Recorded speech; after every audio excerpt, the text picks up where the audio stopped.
Okay, guys. And don't mind the back. Yes, I need to clean the posters out tomorrow, so that's what we're gonna do tomorrow. I'm just not feel like to do it.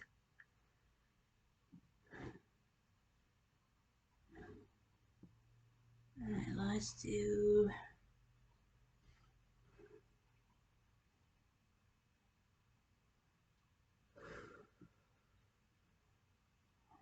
Before I do that.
Okay.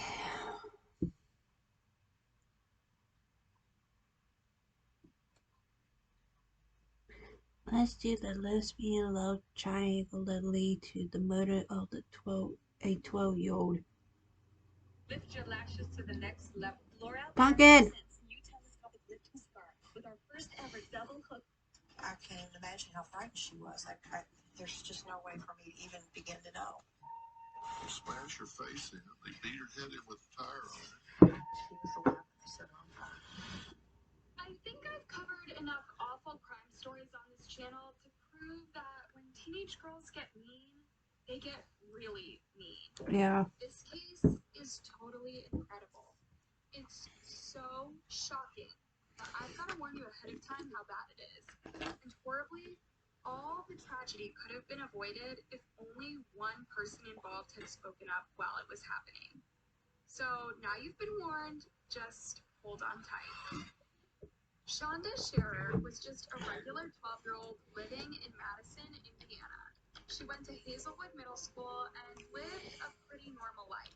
Her mom, Jacqueline, or Jacques Vaught, described her like this. And she was a typical girl, very athletic, in every sport, cheerleading, everything she could be in, she was in.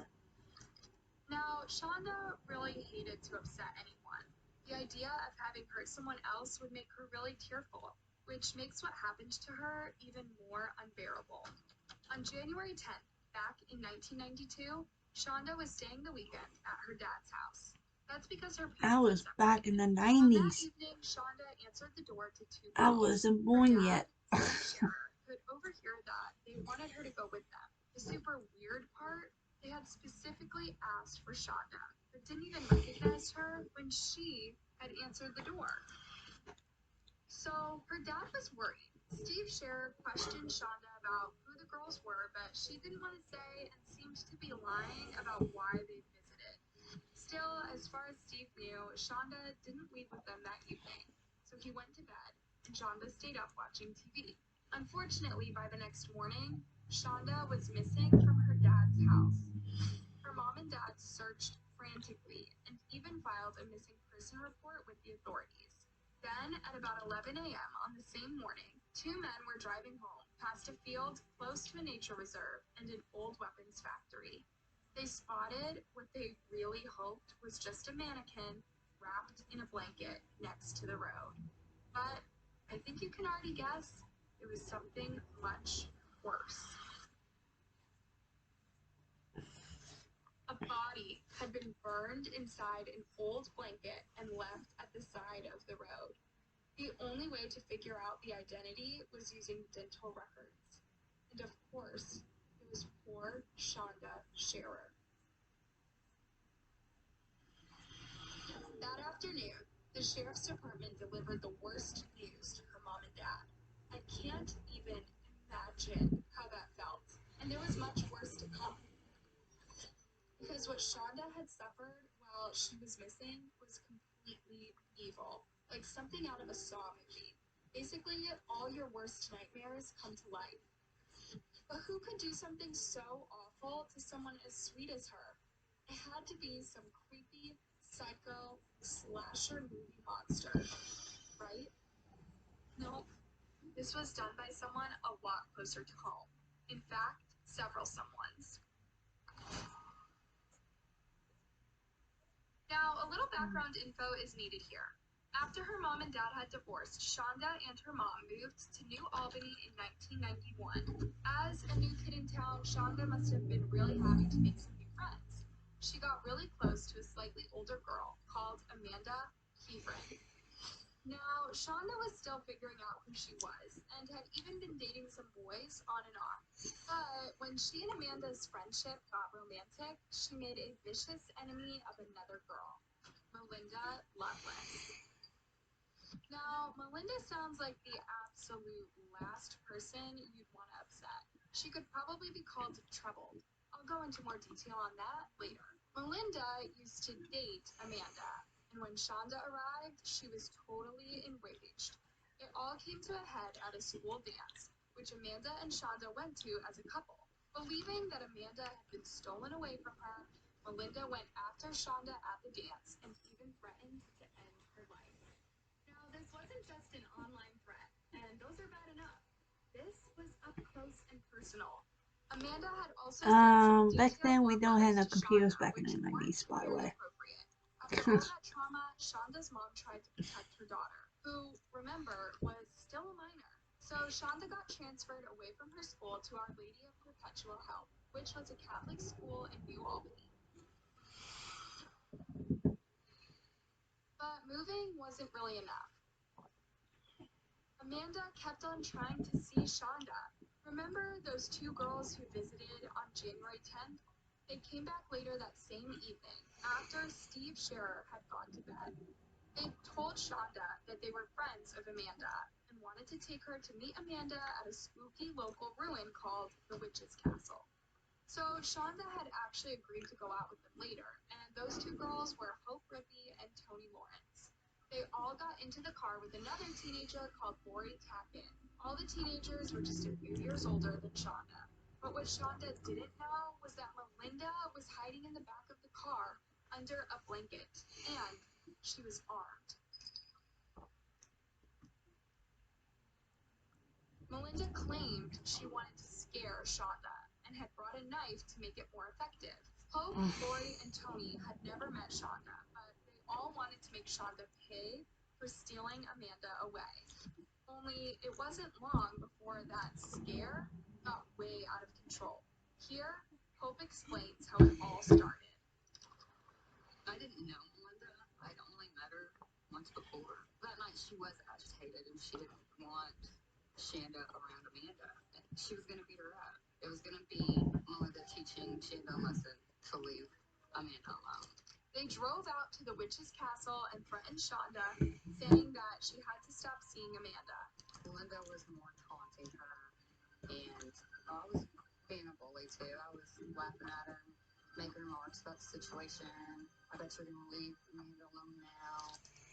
But it was even worse. Shonda's mom said they took her there and took off most of her clothes, wanted her, threatened to cut off her hair, told her they were going to throw her in a dungeon that was there or something, where there were bones from dead bodies. I can't even imagine how frightened she was. There's just no way for me to even begin to know. They all left Witch's Castle because too many cars went past. They even drove deeper into the woods. There was a big fight between Melinda and Shonda. Girls can be so vicious. Melinda used the blade to hurt Shonda really badly. The weapon was too blunt to be very effective, but they'd also put a rope around Shonda's neck and used it to hit her head against a rock on the ground. Eventually, they cut off her air until they assumed Don't poor mind my Shonda cat had in the passed away. back. But Don't Shonda was don't very ask what tough, she's doing. and when they heard her still Pumpkin, what screaming are you in the trunk, doing?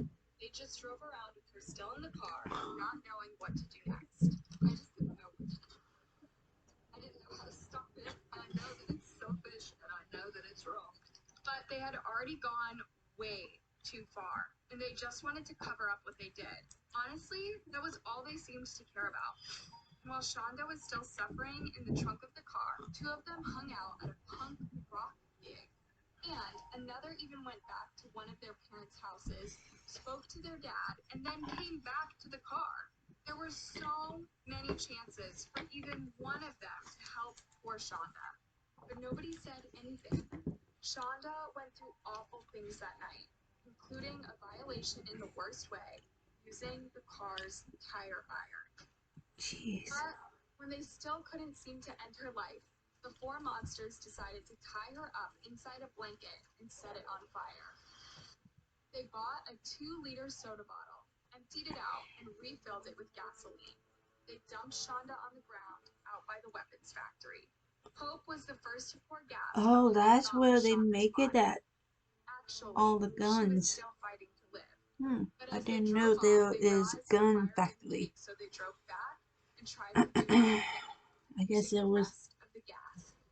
The there autopsy back in revealed the that 90s, I Shonda guess. finally passed from smoke inhalation inside the blanket. Such a horrible way to go when she was already suffering from other totally brutal attacks. Her last recorded word was "mommy." After being up all of that night, the four sickos were really hungry.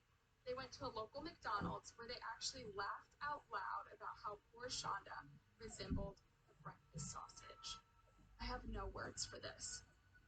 But would the four of them ever face justice? After a few days, Tony Lawrence couldn't take the guilt of what they'd done anymore and went to the Jefferson County Sheriff's Office to confess. It didn't take long for Hope Ripley to do the same, although their reports went a little differently. But as the two who did the most hurt This has Shonda, happened when Hope I Loveless was a and Tackett baby. got arrested the next day. But how could anyone look at what these girls did to Shonda and think they deserved a lower sentence?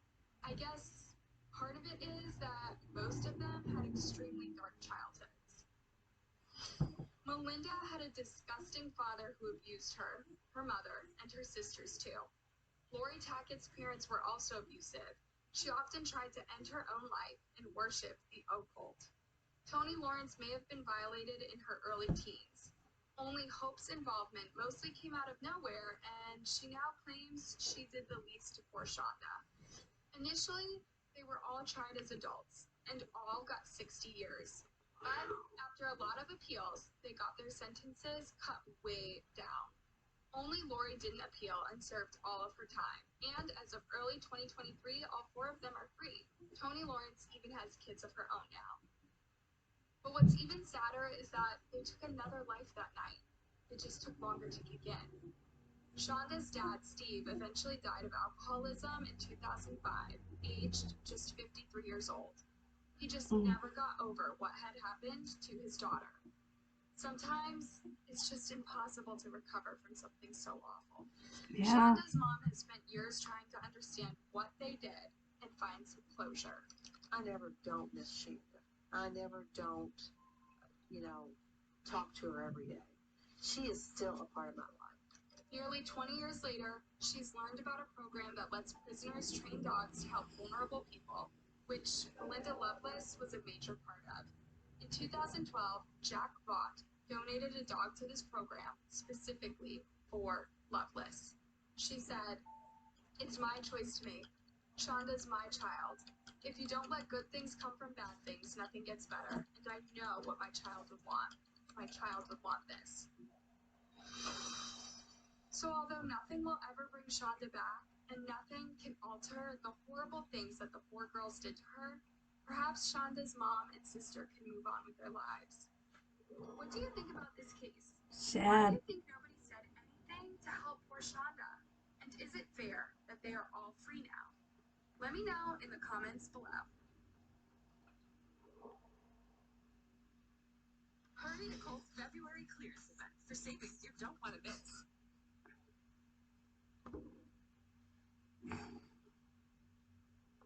Alright guys, and I will see you in my last video for tonight. So I see you